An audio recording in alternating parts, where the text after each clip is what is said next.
Line number 9 is for car and truck expenses, and this could really apply to any other type of vehicle, smaller vehicles. It doesn't really apply to large commercial types of trucks, for example.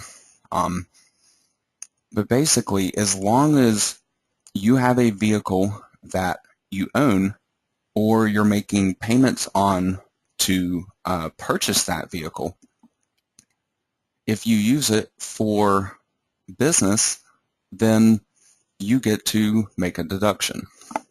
Now, there's kind of a simple way to do this and a complicated way to do this.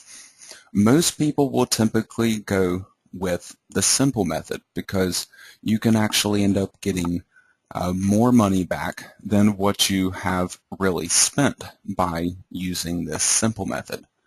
And that is to simply take the number of miles used by your vehicle exclusively for business purposes and then multiply that times 56.5 cents. You can even add in parking fees, not fines, but just fees that you might pay to keep that vehicle parked somewhere, and even toll road fines.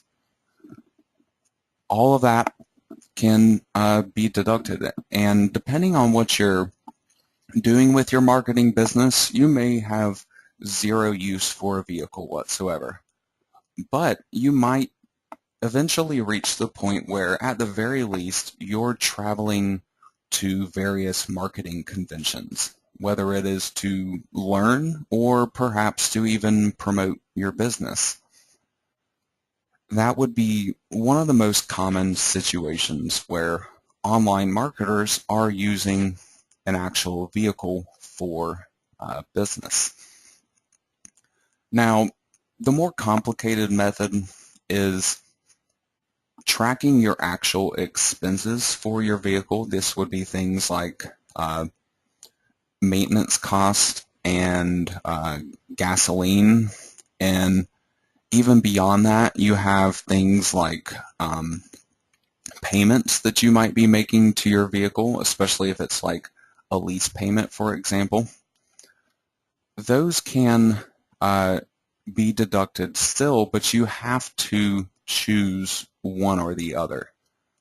So for simplicity's sake, and often for marketers that are not going to have a car or vehicle devoted specifically for their business, they might just have a personal car that they decide to go take on this business trip.